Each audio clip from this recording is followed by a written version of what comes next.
El hecho es que esas tecnologías existen y tenemos acceso a muchas tecnologías similares. Desde nuestro punto de vista, es la máquina más revolucionaria del mundo. Hemos invertido millones en su desarrollo. Hoy en día se tiene acceso a la energía espacial, es decir, a la energía libre. Se puede hablar de energía de neutrinos o sus diversas formas. El truco consiste simplemente en recoger estos pequeños paquetes de energía y transformarlas después en un dispositivo. ¿Cómo se puede obtener agua del aire? Hay muchas opciones. Cuando se apaga la máquina, el proceso continúa. Queremos construir unidades de este tipo para uso doméstico. Ahora bien, se supone que estas tecnologías llegarán a Europa, probablemente primero a Alemania, luego a Suiza y así sucesivamente. Por supuesto, surge la pregunta, ¿debe un inventor simplemente lanzar su invento al mercado? El trabajo del inventor es quizás solo el 5%, mientras que todo lo demás consiste en introducirlo a la sociedad. Así pues, quien tiene energía libre tiene el poder. Sin embargo, esto también significaría dar el poder al pueblo. Hoy nos complace dar la bienvenida a los fundadores del editorial Júpiter, fundada en 1988. Desde diciembre de 1996. Han sido editores del prestigioso Net Journal, revista de nuevas tecnologías energéticas, y en 2009 fundaron la Asociación Suiza para la Energía Espacial, SBR, para abreviar. Me complace mucho contar hoy con la presencia de Inge y Adolf Schneider. La editorial Júpiter es conocida por la publicación de libros, folletos y actas de congresos sobre tecnologías convencionales de energía y propulsión. También son los editoriales del bimensual Net Journal, disponible por suscripción, que ofrece una amplia gama de contenidos de actualidad y muestras interesantes de lectura. En esta entrevista conoceremos mejor el inspirador trabajo de Inge y Adolf Schneider, así como los fascinantes temas que llevan investigando y cubriendo desde hace más de 35 años en Net Journal, así como en su propia editorial. La primera pregunta: ¿cómo y cuándo empezó a interesarse por la energía libre y los generadores de energía libre? ¿Cuál fue su motivación inicial y qué les sigue impulsando a estudiar juntos este tema desde hace ya 38 años? Nos complace tener hoy la oportunidad de compartir un poco sobre la historia de la energía libre desde nuestra perspectiva. Cabe mencionar que ambos nos habíamos interesado por este tema incluso antes de conocernos. Por ejemplo, desde los años 70 yo conocía en Alemania al profesor Dr. Hans Nieper, que en los 80 celebró importantes conferencias en Hannover y escribió un interesante libro titulado Revolución en la tecnología, la medicina y la sociedad. Era un reconocido oncólogo y cardiólogo, pero también tenía un gran interés por la física, especialmente por la energía del campo gravitatorio. A principios de los años 80 fundó una sociedad sobre este tema, que entonces investigaba ampliamente la energía espacial. Y ese fue realmente el terreno común donde intercambiamos información. Es interesante que estemos en el Tecnopark ahora mismo y que el doctor Thorsten Lodwing vaya a dar una conferencia. Es el presidente de la Asociación Alemana de Energía Espacial.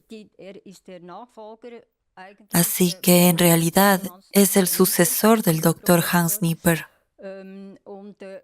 Así pues, lo que empezó con nuestro conocido, el doctor Nieper, continúa hoy en día. Seguimos en contacto con todas las organizaciones relacionadas con la energía espacial,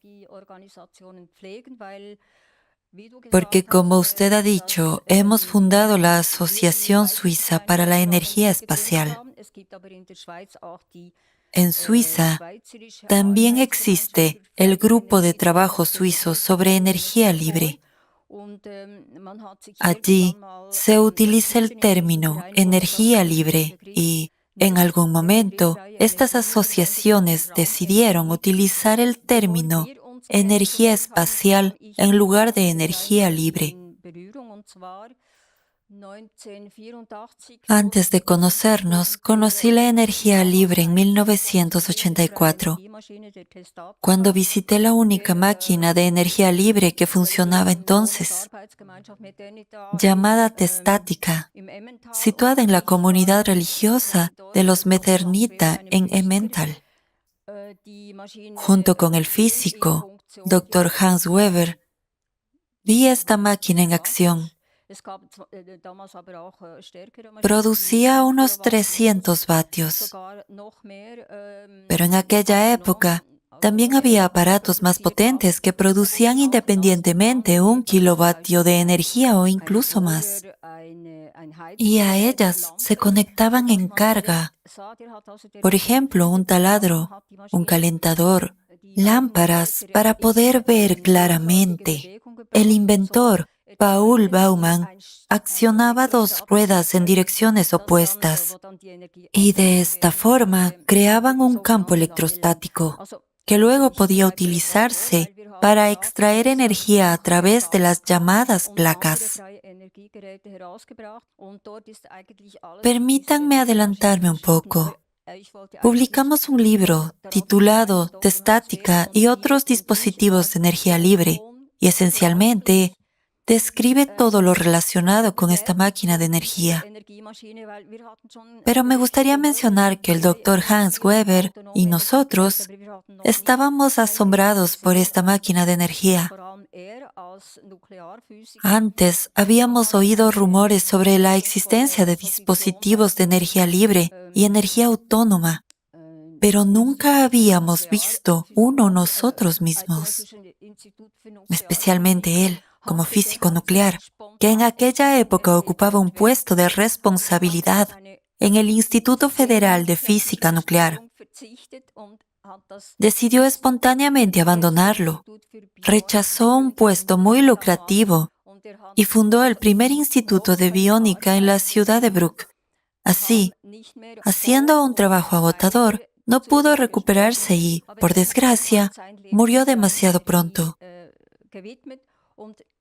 Él dedicó su vida a la energía libre y, cuando nos conocimos, decidimos de forma similar que dedicaríamos nuestras vidas y nuestro trabajo al estudio de la energía libre, porque no hay nada más radiante y atractivo que abarque incluso los reinos de lo espiritual.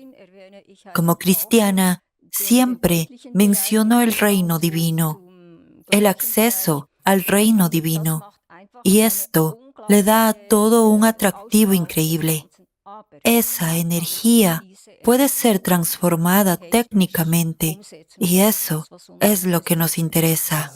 Nuestros oyentes también pueden estar muy interesados en la pregunta, ¿qué entiende usted por energía libre? Hace aproximadamente 15 años, Klaus Chevens escribió un libro titulado Una fuerza elemental del universo, que explica el término energía libre como la fuerza elemental del universo. Su padre, Heinrich Chevens, condujo un coche Tesla en 1931 y se lo contó a su hijo. Entonces lo publicó. También volvimos a publicar este libro en nuestra editorial. Una vez, junto con la segunda parte sobre el coche Tesla, llamada la fuerza universal primordial. Esto es esencialmente la energía primaria, de la que todo está hecho. No hay nada sin la fuerza primordial. En la actualidad, esta fuerza, esta energía, puede ser técnicamente transformada y utilizada. Sí, lo más interesante es que vemos constantemente nuevos avances. Nos mantenemos en contacto con investigadores de todo el mundo, especialmente de Estados Unidos y otros países. Además, realizamos muchos viajes a estos países y publicamos estas entrevistas en la revista NET. ya que NET significa nuevas tecnologías energéticas. También mantenemos buenas relaciones con el representante ruso de la energía libre en San Petersburgo. A principios de la década del 2000 publicó una revista que también se llamaba New Energy Technologies, con avances muy interesantes de Rusia. En efecto, hay esfuerzos de investigación asombrosos en todo el mundo y uno siempre tiene la sensación de, sí, este es un campo realmente desconocido. ¿Es cierto o no? De profesión soy ingeniero eléctrico con sólidos conocimientos de física y, por supuesto, puedo evaluar y clasificar muchas cosas. Y cuando vemos dispositivos que supuestamente tienen propiedades especiales, naturalmente ambos queremos investigarlo con mucho cuidado. Y para ello también tenemos aparatos de medición y otras cosas.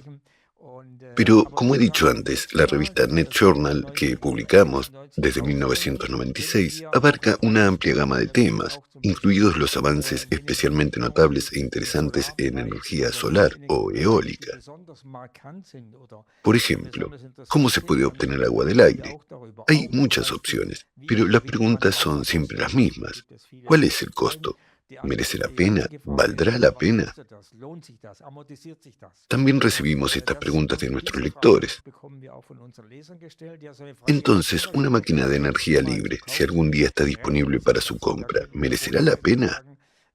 Y podemos decir con confianza que eso no es un problema en absoluto, porque las tecnologías modernas no siempre están disponibles. La energía solar es intermitente y el viento no sopla constantemente. Cuando se calcula el periodo de amortización, no suele ser muy impresionante, sobre todo si no hay subvenciones públicas. Este es un resumen de lo que hacemos en Net Journal. Por supuesto, también publicamos muchos de estos materiales en libros. Tenemos una lista de libros disponibles en Jupyter Publishing. Allí hay un enlace por el que puede obtener más información. Llevamos organizando congresos desde 1988. Hasta ahora se han celebrado unos 80 congresos y conferencias en Alemania, Austria y Suiza, incluidos seminarios, algunos de ellos prácticos, en los que se reproducían dispositivos según dibujos y esquemas. Y estos son simplemente esfuerzos de investigación que también se documentaron en el Net Journal, por lo que tenemos un pequeño grupo donde todos los procesos se describen en detalle. Todas las ideas se pueden traer a la vida. Luego todo el trabajo se vuelve a documentar en detalle y, en última instancia, los dispositivos se convierten en objetos tangibles. Nuestra tarea no se limita a escribir sobre tales tecnologías, sino también a darles vida y promover los dispositivos ya desarrollados para que puedan surgir y reducir la carga ecológica que experimenta nuestro planeta debido a las tecnologías modernas. Para hacer tangibles tales tecnologías, hemos fundado varias empresas, aunque no todas existen ahora, pues siempre está asociado a problemas económicos.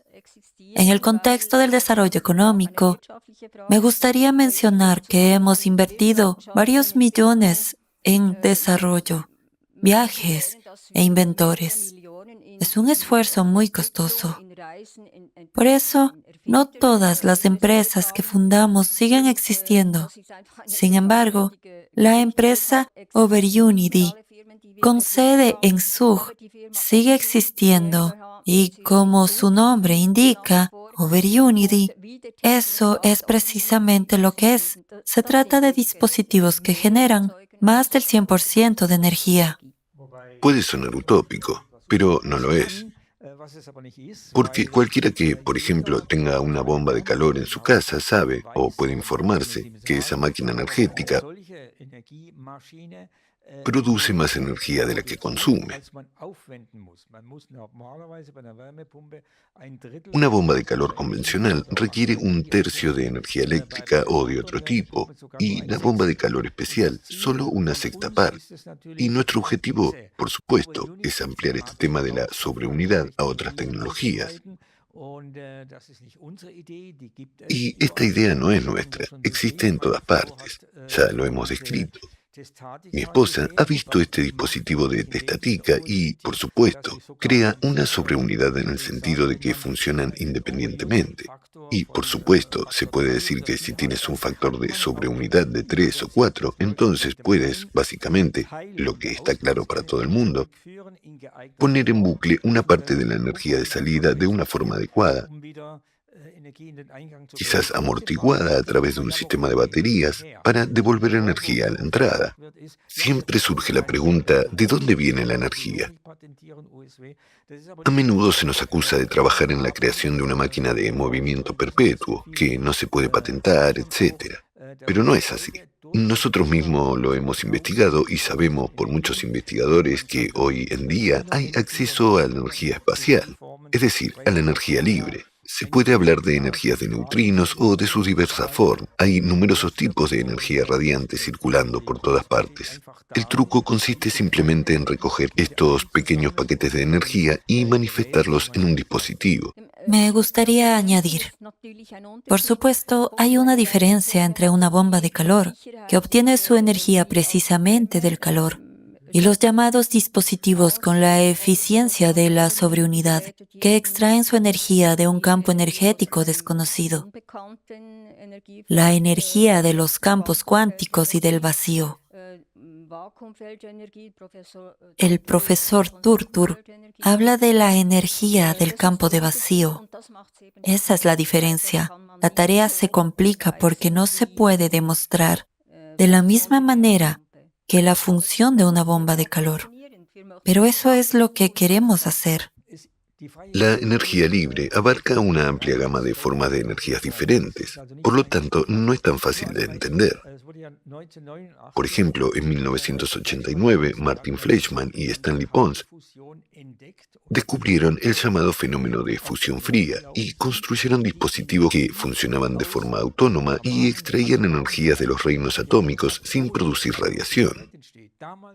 En aquella época se creía que la energía nuclear existe, pero siempre va acompañada de contaminación radioactiva y solo es posible con uranio, etc.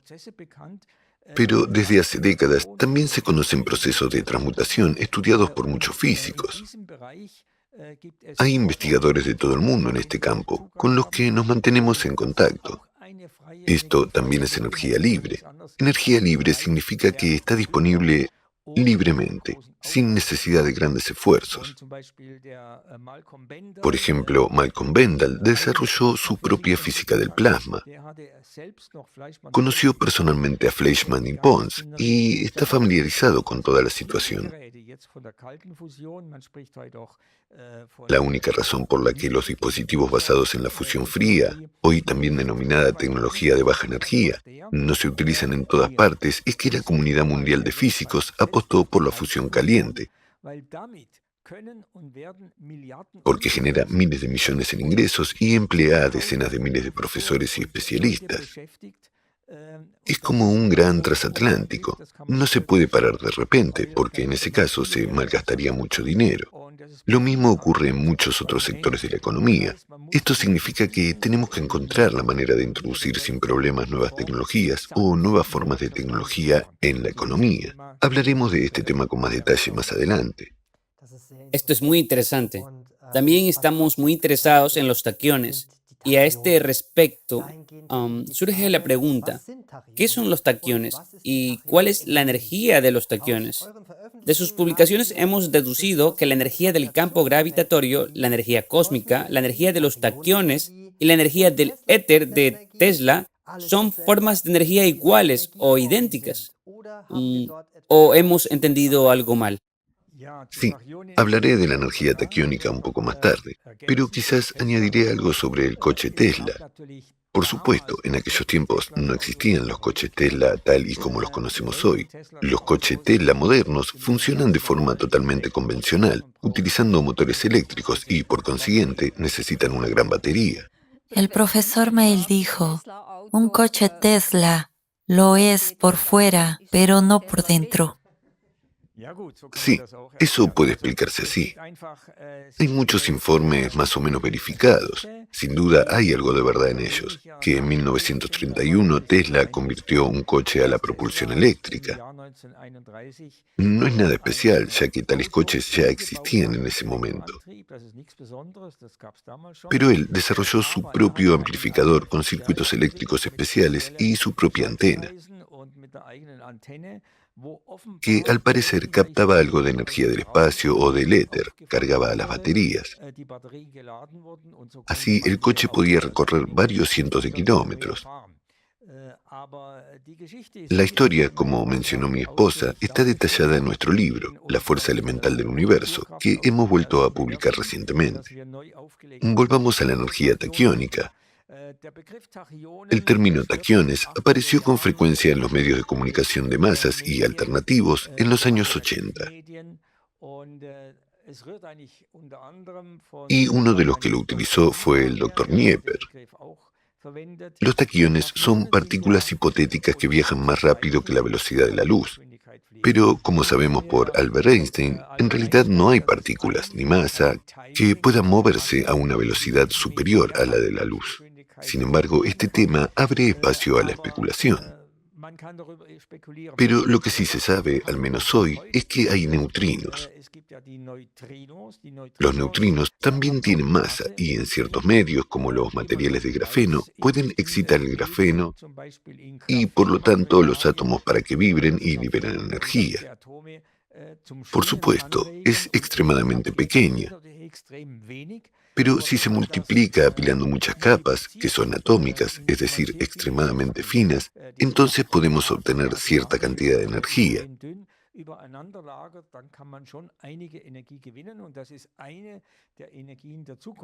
Y este es un tipo de energía del futuro. Por supuesto, también hay otros tipos de energía en el medio ambiente que se pueden recoger y concentrar.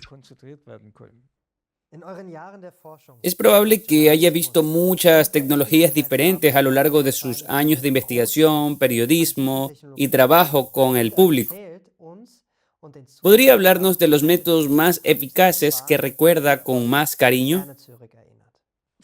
En primer lugar, hemos visto motores magnéticos. Por ejemplo, Muammer Yildiz, un inventor turco, cuyo motor magnético vimos por primera vez, creo que en 2006, y lo vimos en funcionamiento en 2008. En realidad, no avanzó mucho, porque tenía ideas no rentables sobre la financiación. Su motor magnético obviamente funciona. Lo presentó de nuevo en Izmir en diciembre de 2022. Estuvimos presentes. También escribimos un informe al respecto en el Net Journal. El motor magnético generaba unos 300 vatios y podía alimentar cargas como un ventilador que funcionaba con el imán. Pero de momento, el inventor no avanza principalmente por sus ideas sobre financiación.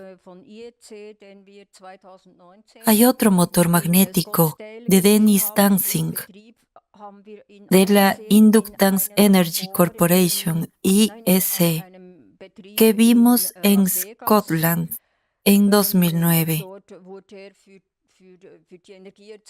También lo vimos en funcionamiento en unas instalaciones de Las Vegas, donde se utilizaba para generar energía para la empresa de uno de los accionistas.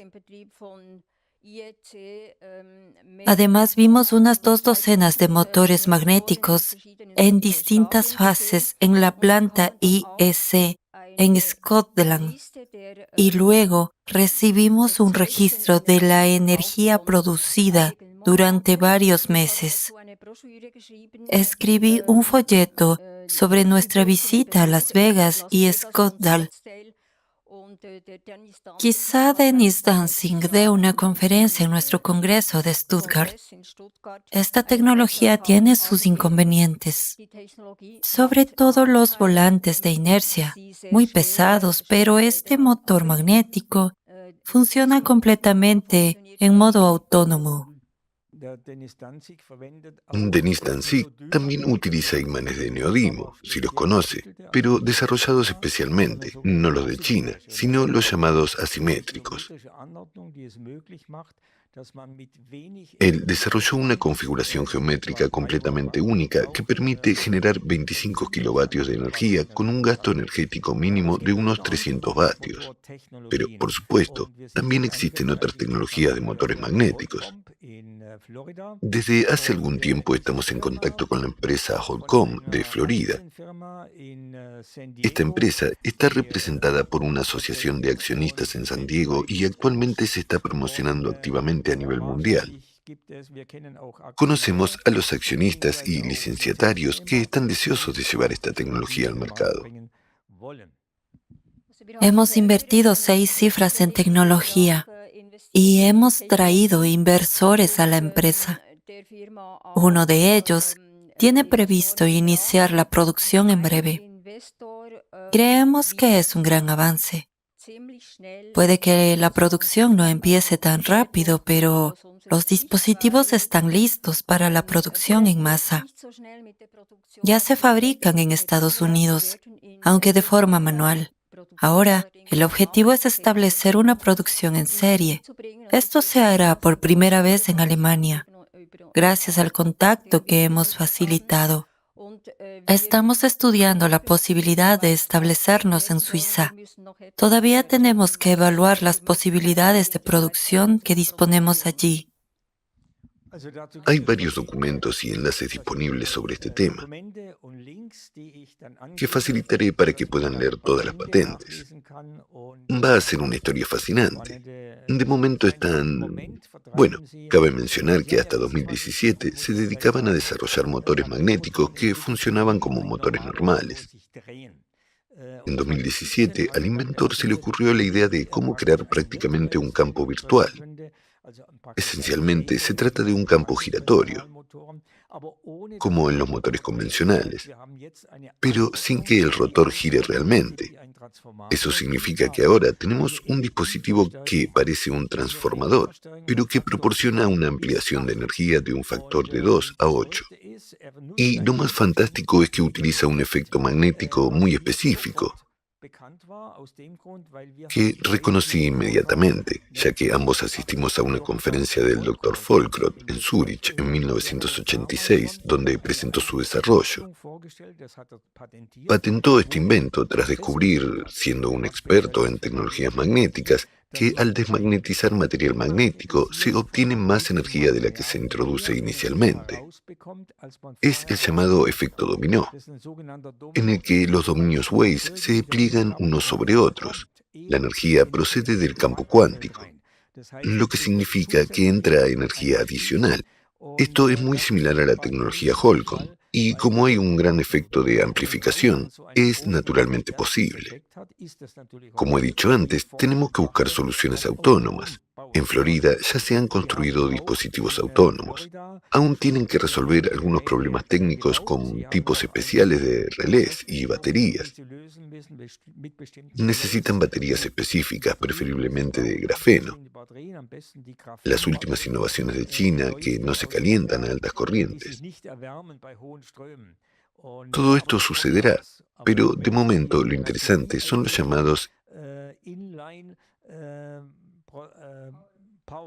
Inline Power Generators, que ya se han instalado por varios clientes. Ahora se supone que estas tecnologías llegarán a Europa, probablemente primero a Alemania, luego a Suiza y así sucesivamente. Ya veremos. Querida Inge, por favor, cuéntenos sobre el experimento de la mototacción que usted misma condujo.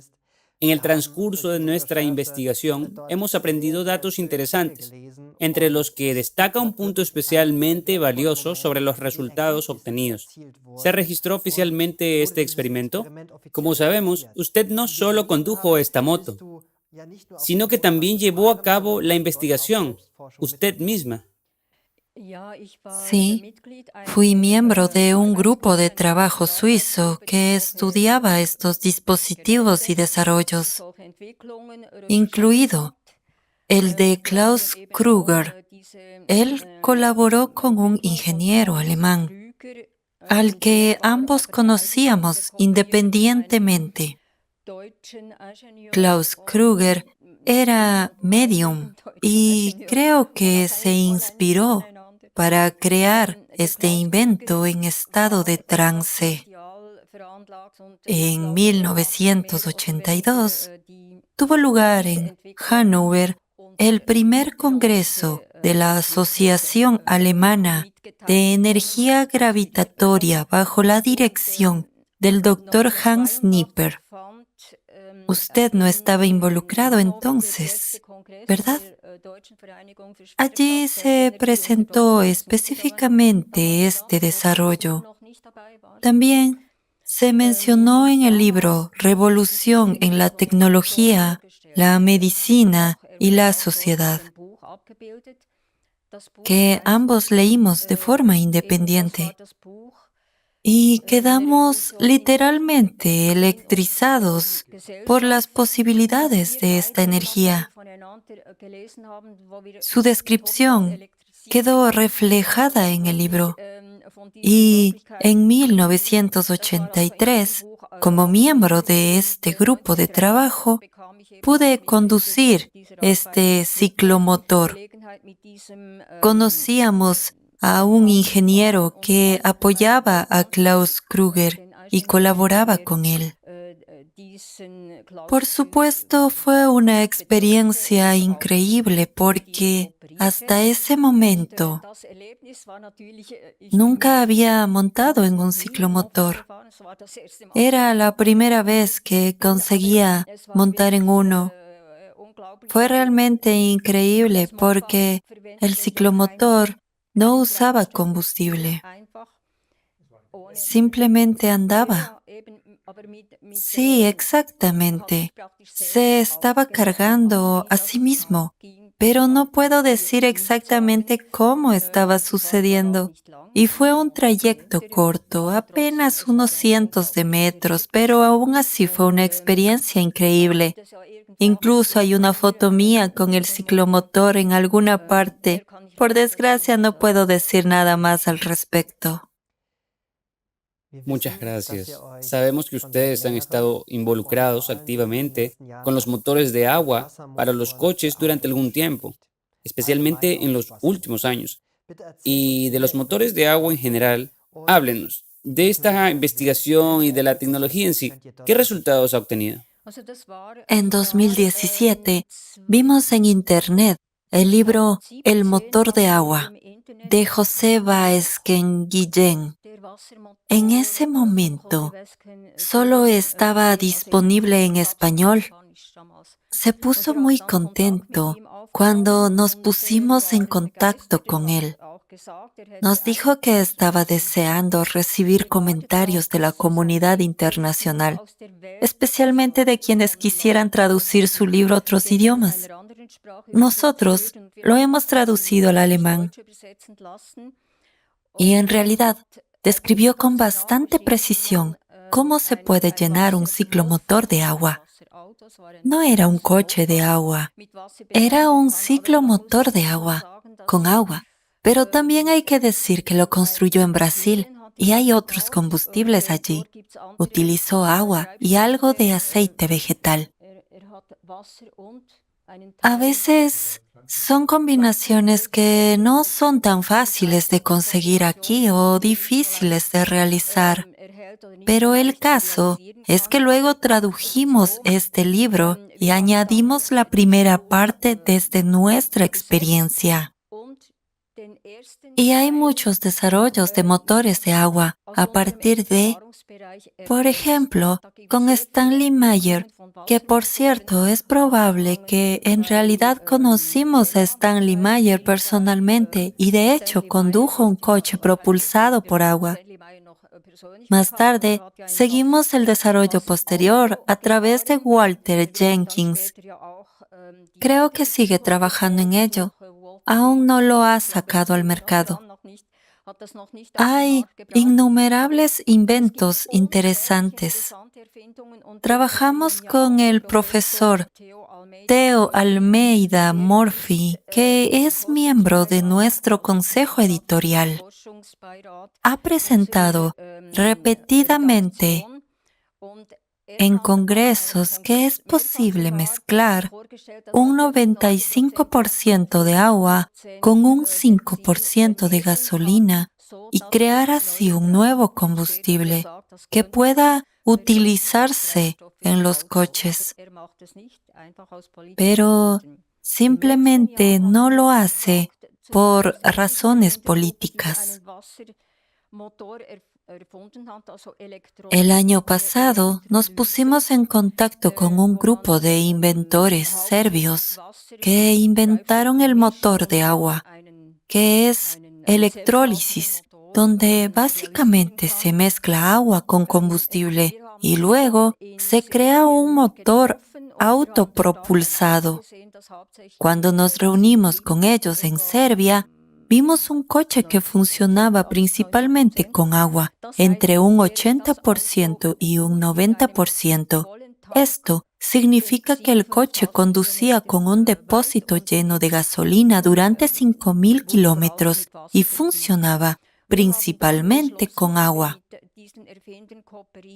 Entonces decidimos colaborar con estos inventores, ya que acababan de inventar un proceso de electrólisis altamente eficiente que también utiliza, diríamos, energía espacial, porque de lo contrario no sería tan altamente eficiente. Vimos que el motor de electrólisis se parece a esto. Este es el coche que también vimos, que compramos aquí. Un sistema algo más grande. Y el sistema que tenemos tiene 12 celdas que realizan electrólisis. Está pensado para combinarlo con un grupo electrógeno diésel que generaría 400 kilovatios. Así que la combinación entera genera 400 kilovatios y ahorraría al menos un 60-70% de gasóleo. Y eso es, por supuesto, enorme. Este sistema se encuentra en nuestro salón de actos de Schaffhausen. Y cualquiera puede verlo. Se puede poner en funcionamiento, pero no hemos instalado un sistema de 400 kilovatios, porque sería una máquina enorme. Pero se puede ver cómo funciona la electrólisis. Es interesante que cuando se apaga la máquina, el proceso continúa. Así que, sin electricidad, la máquina sigue produciendo hidrógeno. Como no pudimos probarla durante mucho tiempo, preguntamos a los inventores y recibimos la respuesta de que si se hace funcionar la máquina durante 5 horas y luego se apaga, sigue funcionando unas 5 horas sin electricidad y produce gas que se puede utilizar.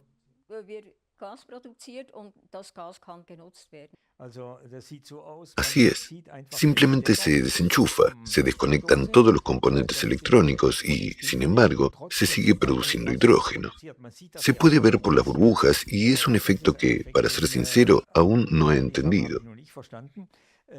Sin embargo, hemos realizado amplias mediciones en el sistema y está bastante claro que aquí se instala una electrónica relativamente complicada. Aquí se producen pulsos de alta frecuencia, pulsos de voltaje muy pronunciados, con un tiempo de exposición muy corto, y esta operación pulsada o impacto sobre el agua aparentemente la divide en hidrógeno y oxígeno, de una manera altamente eficiente. Existen tecnologías similares, así que esta es un poco como la de Stanley Meyer, que también trabajó con pulsos. Sin embargo, ahora sabemos de una empresa en Nueva Zelanda que en realidad es conocida en todo el mundo. Tiene un sitio web realmente genial y sus dispositivos tienen una eficiencia de 20:1 a 50:1. 50:1 significa 5000%. En otras palabras, se necesita 1 a 50 de la energía para producir una cantidad correspondiente de hidrógeno y oxígeno. en términos de energía. Esto ocurre utilizando una tecnología iónica específica, lo que significa que consigue preacondicionar el agua con un circuito específico para que el hidrógeno y el oxígeno puedan dividirse mucho más fácilmente. Y esta empresa en realidad quiere implementar esto en todo el mundo, pero está buscando una corporación global que pueda y quiera hacerlo. Y hay, por supuesto, la pregunta. Nadie se ha ofrecido todavía. Quizás hoy sea razonable generar energía en las zonas rurales en forma de hidrógeno, que luego pueden convertirse fácilmente en electricidad mediante una pila de combustible que no cuesta casi nada. Pero este es un reto común para todos los que lo ponen en práctica, para todos los que lo desarrollan, etc. Así que se trata de cuestiones directamente políticas y filosóficas, pero el hecho es que esas tecnologías existen y que tenemos acceso a muchas tecnologías similares.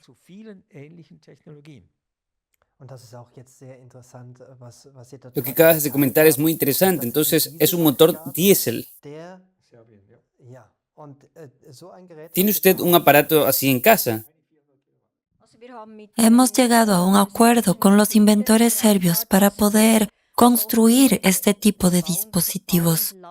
Así que el dispositivo que tenemos en Ischauhausen, que cualquiera puede ver, es más pequeño.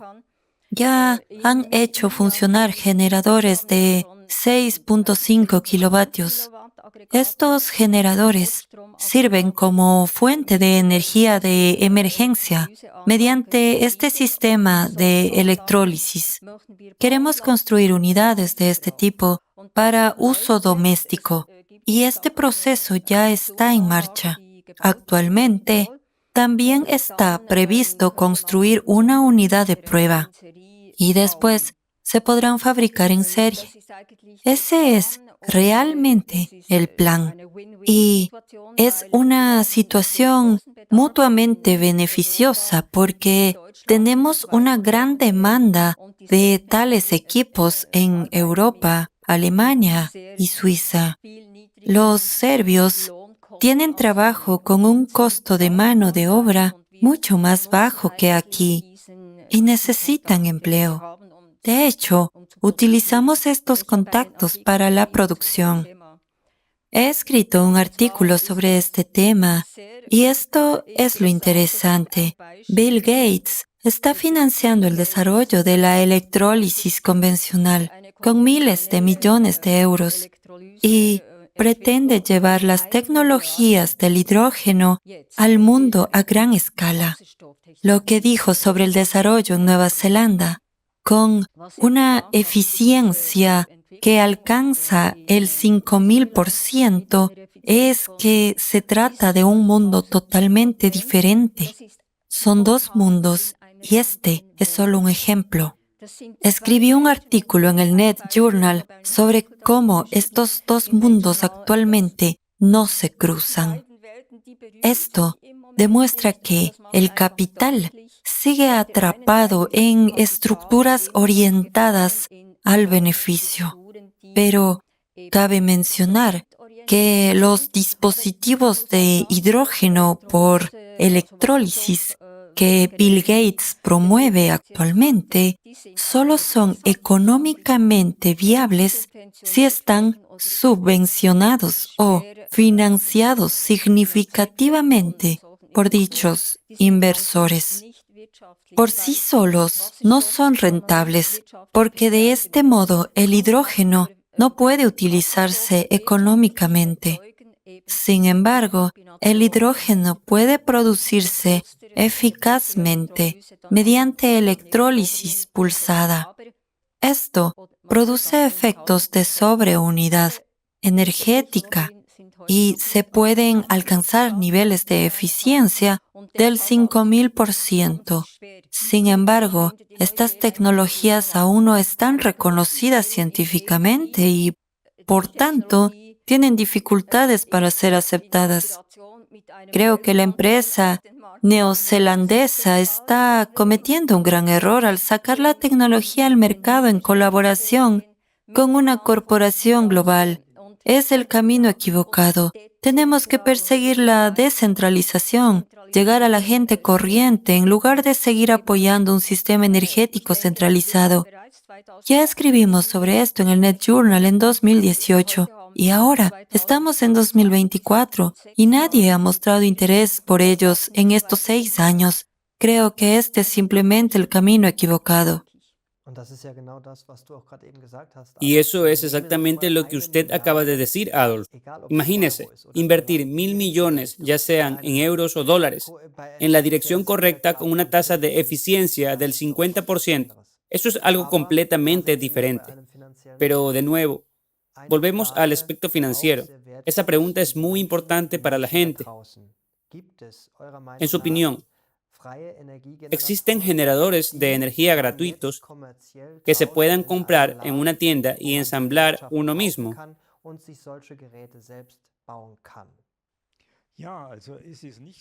No todos los dispositivos de energía libre requieren una tecnología especial. Puedo hablarles de los desarrollos de Andrea Rossi, los llamados catalizadores de energía ICAT. Lleva varios años desarrollando los generadores compactos SCLEPS, que producen 100 vatios mediante un proceso de plasma específico que no es fácil de conseguir y requiere un cierto nivel de conocimientos tecnológicos. Pero también existen otros dispositivos como la tecnología Holcomb. Se trata simplemente de motores o generadores clásicos modificados, motores eléctricos para ser precisos. En este caso, solo hay que cambiar el rotor.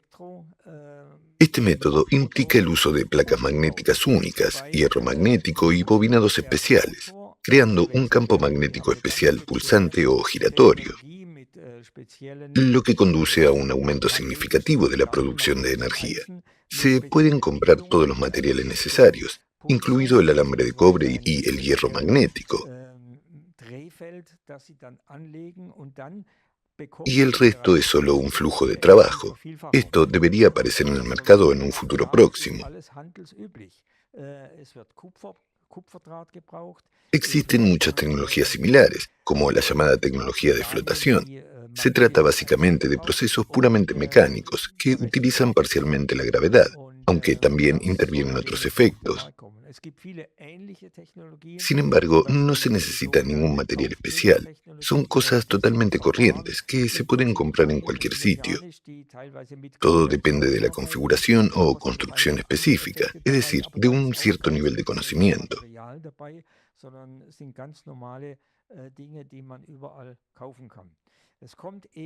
Por supuesto, surge la pregunta, ¿debe un inventor limitarse a lanzar su invento al mercado sin obtener nada a cambio?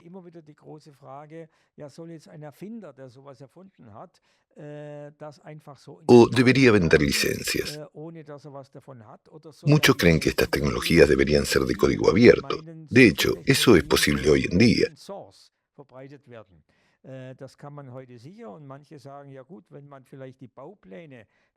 Algunos dicen que es bueno cuando se pueden vender decenas, cientos de miles, millones de planos por 200 a 300 euros o más, lo que hoy es posible a través de Internet. Entonces el inventor ganará dinero y recibirá una compensación por su trabajo. Así pues, existen diferentes estrategias y estructuras, y el tiempo dirá cuál prevalecerá. ¿Qué opina de esto?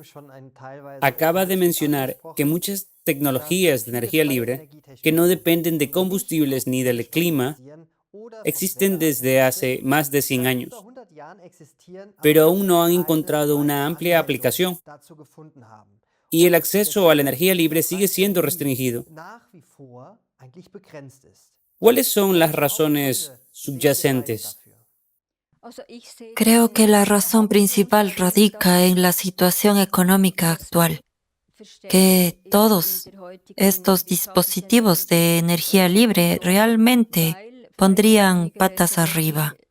Por lo tanto, los que están en el poder están haciendo todo lo posible para evitar que eso suceda y son bastante ingeniosos a la hora de elegir los mecanismos para evitar que esto ocurra, hasta intentos de asesinato. Hace 20 años, 2 inventores alemanes quisieron hacer una demostración de un motor magnético en uno de nuestros congresos y al parecer fueron empujados fuera de la carretera en la autobahn por otros coches. Recibieron un aviso y no acudieron. Hay muchos ejemplos de este tipo. Escribimos sobre ello en el libro Hacia la era de la energía espacial.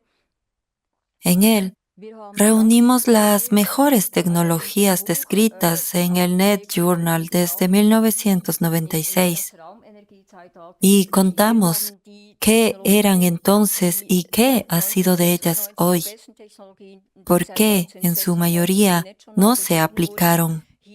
Principalmente se debió a razones financieras. Los inventores no podían financiar sus desarrollos por sí mismos, o los inversores dejaron de invertir dinero en algún momento. Por cierto, lo mismo ocurrió con Tesla.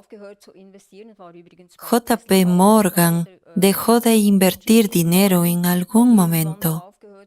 De lo contrario, hoy tendríamos transmisión inalámbrica de energía. Se especula con que esta tecnología volverá. No creo que sea una buena idea, porque deberíamos avanzar hacia sistemas energéticos descentralizados, es decir, de transmisión inalámbrica de energía, en lugar de centralizados, controlados en su mayoría por empresas energéticas. Lo que ocurre es que la energía libre realmente lo pondrá todo patas arriba. Por eso, como usted ha dicho, es necesaria una transición absolutamente suave, empezando por la gente corriente. Tenemos que trabajar con los ciudadanos comunes, con cualquier persona de la sociedad, satisfaciendo sus necesidades, no las de las empresas energéticas. Centrarnos primero en crear dispositivos para el hogar, para, en última instancia, beneficiar al planeta y reducir su carga. Lo que ha dicho es muy valioso. ¿Qué beneficios aportará a la gente la tecnología de obtención de energía libre y qué perspectivas abre? ¿Puede decirnos algo al respecto? Debería saber que hoy en día un tercio de la humanidad, o incluso más, no tiene acceso a la electricidad en absoluto. He estado a menudo en Nepal, India y otros países, todavía queman leña, que buscan en alguna parte para poder cocinar los alimentos. Por supuesto, con la ayuda de la energía libre, podemos mejorar las condiciones de vida y resolver el problema del hambre.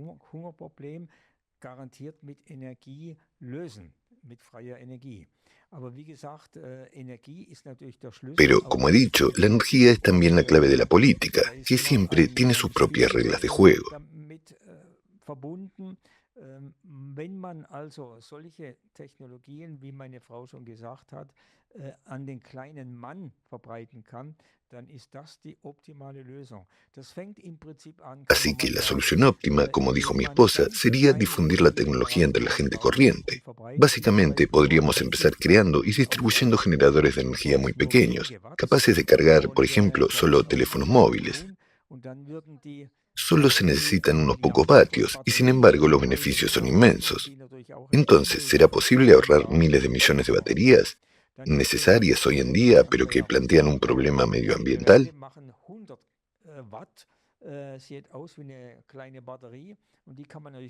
También está el generador SCLEP de Andrea Rossi. Estos dispositivos generan 100 vatios. Se parece a una pequeña batería y, por supuesto, se pueden combinar. Incluso es posible combinarlas en un sistema con una capacidad de 1 megavatio, proporcionando así electricidad a pequeñas empresas.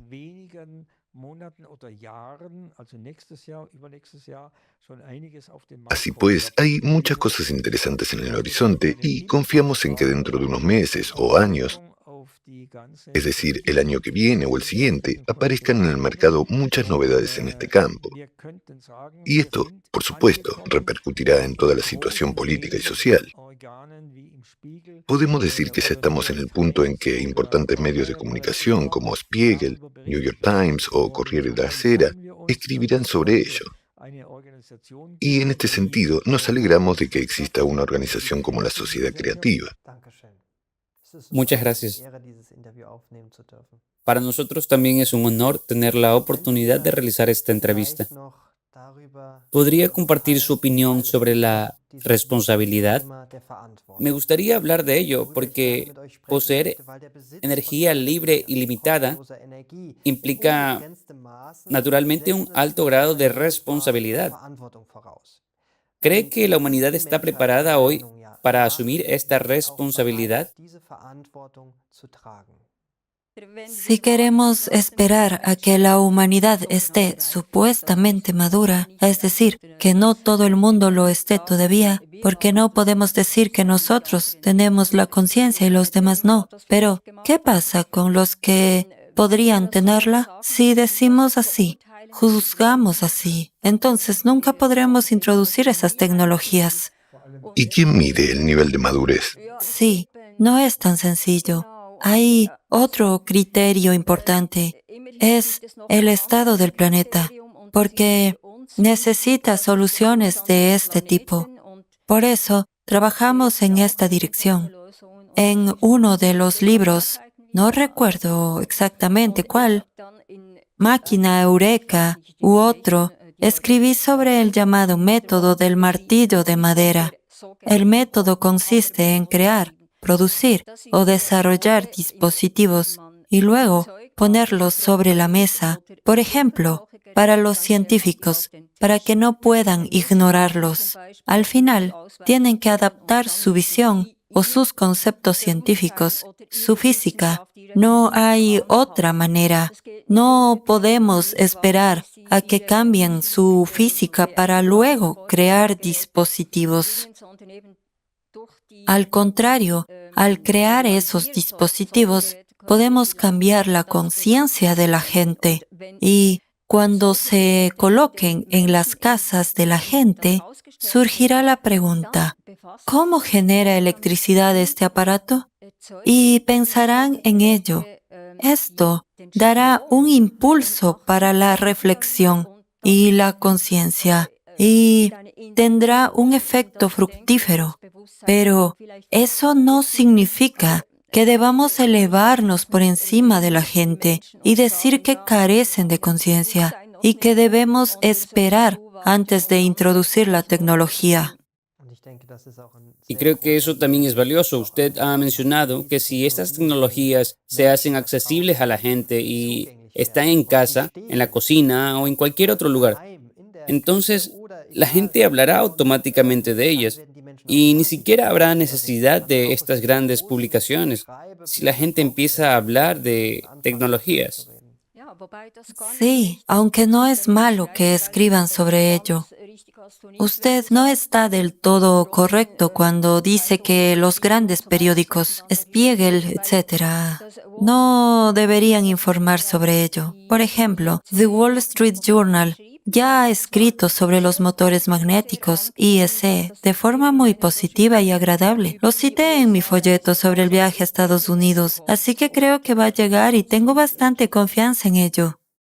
Y otra pregunta, ¿es posible implementar estos generadores de energía libre en el formato actual de la sociedad de consumo? ¿O realmente tendríamos que pensar primero en cambiar el formato? Entonces, la pregunta es sobre el formato. Usted se refiere al formato consumista de la sociedad. Pero, ¿cómo se puede cambiar? No se puede cambiar desde fuera. Y como ya ha dicho mi esposa, en cuanto aparezcan estos aparatos en el supermercado o en Obi, la conciencia cambiará automáticamente. Y eso también repercutirá en las estructuras sociales. Estamos bastante seguros de ello. Y este es un proceso que sin duda llevará algún tiempo, pero aún así es un proceso. Por supuesto, puede tener un efecto explosivo o expandirse. Y sobre todo, el tema de si los principales periódicos deberían o escribirán sobre tales tecnologías. Por supuesto, también debemos considerar lo siguiente. Si, por ejemplo, Bild, Der Blick u otros diarios publican algún reportaje sensacionalista sobre algo así, entonces, por supuesto, vendrán miles de personas y todas querrán comprar una de estas máquinas. Y entonces podríamos tener el simple problema de que no se pueden producir tan rápidamente. Esto significa que la industria primero tiene que crear la capacidad para que estas cosas estén disponibles. Y hay historias muy interesantes. Por ejemplo, un médico estadounidense que hace años desarrolló lo que se llamaría un dispositivo electrónico que funcionaba con tecnología de plasma y tenía una potencia de 300, 500 vatios hasta 1 kilovatio, ya había preparado y construido 20.000 dispositivos en una fábrica y quería sacarlos al mercado en Japón de una sola vez. Era el doctor James Schwartz, que aún vive. Y de repente el gobierno lo detuvo con el pretexto, que puede ser correcto, de que era demasiado peligroso porque no era lo suficientemente seguro. Podría emitir radiaciones si no se manejaba correctamente, etc. En otras palabras, en cualquier caso, se dieron razones comprensibles de por qué no se puede hacer. Esto significa que si se introduce una tecnología de este tipo, por supuesto, debe ser aprobada, debe tener garantías, etc. Y eso no es tan fácil. Se puede ver, por ejemplo, con la tecnología del agua. Conocemos a mucha gente que ha convertido sus motores para que funcionen de forma más eficiente, instalando un dispositivo de electrólisis HHO e introduciendo gas HHO en el aire fresco. Esto tiene el sorprendente efecto de reducir las emisiones de escape a casi cero. Y si te lo miden en una estación de servicio o en la inspección técnica de conformidad y te ve, entonces tienes el problema de que te dicen: oh, mi aparato de medición está roto, eso no puede estar bien. En otras palabras, aún no están preparados para este tipo de tecnologías.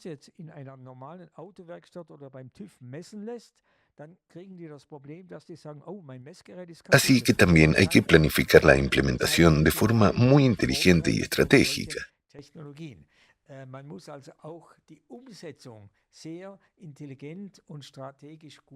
La invención en sí es solo una parte del proceso, y mucha gente dice lo mismo. El trabajo del inventor es quizás solo el 5%, mientras que todo lo demás es introducirlo en la sociedad. Aquí es donde surge la siguiente pregunta. ¿Qué podría o debería cambiar en la sociedad para que estas tecnologías puedan introducirse de forma segura, es decir, sin la amenaza del desempleo masivo y similares? Sí, mi marido acaba de decir que es una introducción suave y ya he respondido antes a esta pregunta. No podemos cambiar la sociedad, solo podemos cambiarnos a nosotros mismos o hacerlo siguiendo el principio de Mahatma Gandhi, que decía: sé tú el cambio que deseas ver en el mundo. Así que solo podemos cambiarnos a nosotros mismos y luego intentar llevar estos pensamientos al mundo. Y para nosotros, estas son las tecnologías que queremos introducir en el mundo y que pueden provocar cambios. Así que no podemos cambiar la sociedad, pero podemos aportar las tecnologías que conducirán a los cambios. Y lo que nos preocupa especialmente es el medio ambiente. Y como ya hemos dicho, introdúzcalo suavemente. Es decir, no hay que salir con dispositivos autónomos que pueden ser interesantes, pero cuya implementación puede no ser barata. Es mejor empezar con los dispositivos que reducirían gastos. Y hay muchos procesos que se pueden utilizar hoy en día para ahorrar, por ejemplo, combustible. Y ahí es donde podemos empezar. Y luego, poco a poco, concientizarnos. Sí, aún podemos optimizarlo y aún podemos mejorarlo. Y al cabo de 2 o 3 años aparecerán otras tecnologías. Y nos hemos encontrado repetidamente con un proceso así en la sociedad. Podemos recordar los primeros ordenadores IBM, que eran extremadamente grandes, muy caros y costaban muchos millones. Y luego, poco a poco, surgió el ordenador personal, que seguía siendo relativamente grande, con una gran pantalla. Y hoy todo es mucho más pequeño, reducido al tamaño de un teléfono móvil. Esto también ocurrió gradualmente. Probablemente habrá que seguir el mismo camino con la energía libre, y en realidad es lógico y óptimo. Depende de si hablamos de un proyecto de código abierto. Suelen ser proyectos que no se han registrado para obtener una patente. Los diseños son abiertos. Actualmente, en Alemania, existe un proyecto de este tipo que surgió gracias a una historia especialmente conmovedora de George Bojan.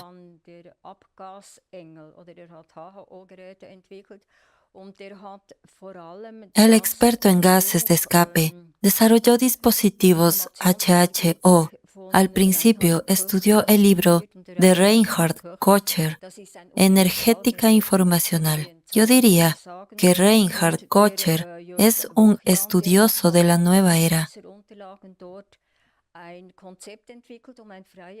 Basándose en estos datos, George Bojan desarrolló el concepto de un dispositivo de energía libre que Reinhard Kocher publicó en su libro. Publicó lo que se llama un esquema mediante el cual se puede montar el dispositivo. Ahora es un proyecto de código abierto. George Bojan abraza con entusiasmo la energía informacional y ha desarrollado un plan de creación de este dispositivo en colaboración con un grupo de investigadores. En el congreso anterior, dijo que le gustaría utilizar este congreso como padrino para mostrar repetidamente el dispositivo. Ahora mismo está en fase de desarrollo y dentro de un año estará en otro nivel de progreso. Así que esperamos con impaciencia lo que presentará en el próximo Congreso. Esto nos conmueve profundamente. Esto es colaboración. Cuando se trata de fuerzas negativas, el Estado profundo y otros no temen nada tanto como la cooperación entre grupos amistosos. Y hay muchas cosas que podemos hacer allí, donde ellos quizás lleguen repetidamente a un límite, pero nosotros no. Nuestra motivación es el amor y el compromiso con el planeta, con el medio ambiente. Esto nos sostiene a nosotros y a nuestro trabajo y hace posible cosas que son imposibles para las fuerzas negativas. En realidad, sentimos una gran compasión por estas fuerzas porque siempre tienen que demostrar algo. Quizá tengan que madurar como consecuencia de la resistencia que encuentran. La cuestión se refiere realmente a la documentación del proyecto. En cualquier caso, existen los llamados proyectos open source, en los que los esquemas son abiertos y cualquiera puede reproducirlos. Luego se forman grupos para el montaje o ya hay tecnologías patentadas. En realidad, nuestra empresa se centra en objetivos económicos. Compramos la licencia de una tecnología rusa y ya tenemos la documentación del proyecto. Pero eso es confidencial. Se trata de tecnología rusa. Desde nuestro punto de vista, es la máquina energética más revolucionaria del mundo que vimos en Moscú en 2017 en la Academia Rusa de las Ciencias. Este dispositivo genera de forma autónoma 1 megavatio mediante un proceso copiado del ariete hidráulico, pero extremadamente comprimido.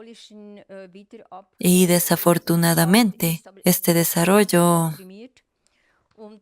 obtuvimos la licencia para tener la capacidad de producir independientemente sistemas de megavatios. También estamos en contacto con una empresa constructora alemana que puede construirlos. Simplemente, este proceso se vio interrumpido por la guerra. El año pasado intentamos transferir el pago restante, pero debido a la guerra, el dinero fue devuelto. Se interrumpió el contacto con el inventor y no avanzamos. Pero estamos colaborando con una empresa que quería comprarnos una sublicencia y ya ha utilizado los documentos para desarrollar su propio proyecto. Este desarrollo es un proyecto alternativo basado en el mismo fundamento. Consideramos increíblemente brillante la forma en que el potencial sublicenciatario abordó esta cuestión, utilizando la documentación y los datos disponibles, incluso a través de nuestro libro Eureka Machine, la clave del Dr. Marukhin para el futuro de la energía. Encontró inversores que invirtieron 3 millones de euros para cargar todos los datos disponibles, incluidas las patentes, en el superordenador y crear un prototipo que luego pudiera fabricarse en serie. Y este es el escenario perfecto. De hecho, es mucho mejor que el modelo original del Dr. Marukhin. Solo tenemos que aclarar el tema de las licencias porque, si no, es una especie de plagio. Nos encontramos atrapados entre dos frentes, pero queremos que el desarrollo continúe. Y creo que hay muchas posibilidades de que permitamos al Dr. Marukhin participar en el proyecto. Nuestra pregunta final. En su opinión, ¿cómo cambiará el mundo si la ciencia y la tecnología sirven para mejorar la sociedad? ¿Cómo cambiará la vida cotidiana de la gente si todo el mundo dispone de energía ilimitada? Por supuesto, esto tendrá un tremendo impacto en todo tipo de procesos sociales y políticos. Es importante comprender que los distintos países y regiones del mundo son muy heterogéneos.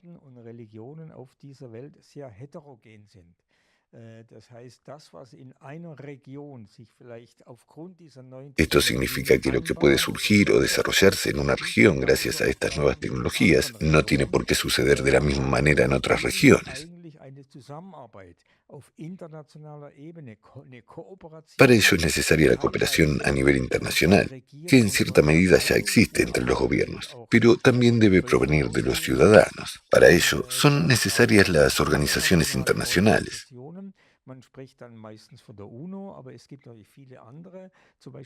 Normalmente hablamos de la ONU, pero hay muchas otras, como la sociedad creativa, que, según tenemos entendido, se ha fijado este objetivo. Y en este entendimiento tengo la sensación de que la sociedad creativa también desarrollará soluciones creativas para introducir esta nueva tecnología energética o acceder a la tecnología descentralizada, que es especialmente importante para los países en desarrollo, donde hay pocas o ninguna red centralizada. Por ejemplo, conocemos la situación de Tailandia, donde estuvimos hace unos años.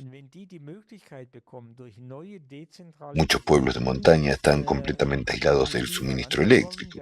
Si consiguen acceder a la energía a través de nuevas tecnologías descentralizadas, se producirá un nivel de desarrollo completamente nuevo. Y, por supuesto, todo será mejor.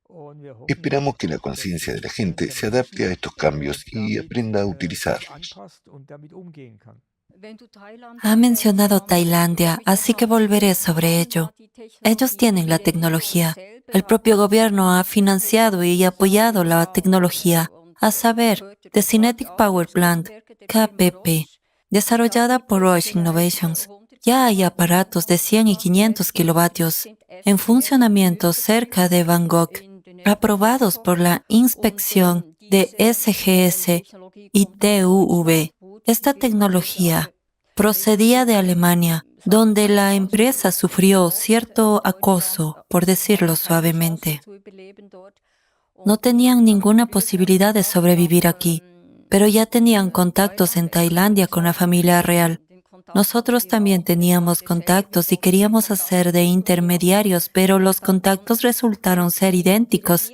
Así que ellos ya tenían las conexiones necesarias. Así que el gobierno encargó y, al parecer, pagó dispositivos como centrales de 350 megavatios que equivalen a una parte de una central nuclear. Es como la central nuclear de Mühlenberg, que tenemos en Suiza, cerrada desde hace 2 años. Exactamente. Esta tecnología existe. Y solo quiero mencionar que también tenemos una lista de dispositivos de energía libre existentes, todos publicados en nuestros libros y compartidos con los políticos. Creo que todavía se puede hacer algo, pero ahora mismo sigue habiendo un problema con los políticos. Sin embargo, estoy segura de que todo saldrá adelante. Y cuando la gente corriente empiece a tener estos aparatos en sus casas, vendrán los industriales y dirán, sí, sería estupendo, podemos financiarlo y utilizarlo. Y así sucesivamente. Así que estamos abiertos a todo.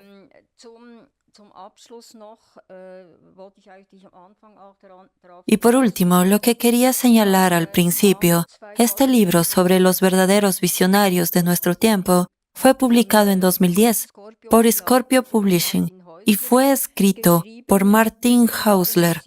En él se aborda el tema de la energía libre. En el libro también aparecen Dieter Broers, por ejemplo, que es bioarquitecto ganador del Premio Nobel Alternativo, y otras personalidades conocidas. Estamos muy orgullosos de haber sido incluidos en este libro. Se incluye un amplio capítulo sobre nuestra vida y obra, que ofrece una visión profunda de nuestras vidas. No solo hemos trabajado incansablemente sin escatimar tiempo, energía y dinero, sino que también hemos vivido en diversas condiciones, en garajes, en sótanos, solo para poder seguir trabajando. Y hoy nos va algo mejor. Creo que ahora estamos a un buen nivel. En cuanto a su pregunta anterior, ¿qué ocurrirá si la ciencia, la física y la sociedad empiezan a colaborar? El autor se respondió a sí mismo. Dijo, ¿cómo sería el mundo mañana si se adoptara globalmente esa tecnología de energía espacial? ¿Cómo sería la vida cotidiana con esos motores en los sótanos y en los coches que aún nos parecen extraños? Habría que reorganizar industrias enteras. La importación y exportación de petróleo, carbón y gas sería completamente irrelevante o incluso innecesaria. Ya no harían falta gasolineras en las autopistas, solo áreas de descanso. Los países que dependen en gran medida de su PIB de la extracción de recursos se verían obligados a reequiparse. Esto suscita temores porque significaría una pérdida de poder. Hay otra cita que dice, quien tiene la energía tiene el poder. Y eso es enorme, ¿no? Entonces, quien tiene energía libre tiene el poder. Y sin embargo, esto también significaría dar el poder a la gente. Lo que has dicho al final es muy valioso. Si cada persona tiene esta fuente de energía en casa, entonces el poder volverá a pertenecer al pueblo. Muchas gracias por sus respuestas tan detalladas y quiero darles de nuevo las gracias de todo corazón en nombre de nuestro equipo, en nombre de nuestra sociedad internacional. Muchísimas gracias de todo corazón. Gracias. Muchas gracias a todos.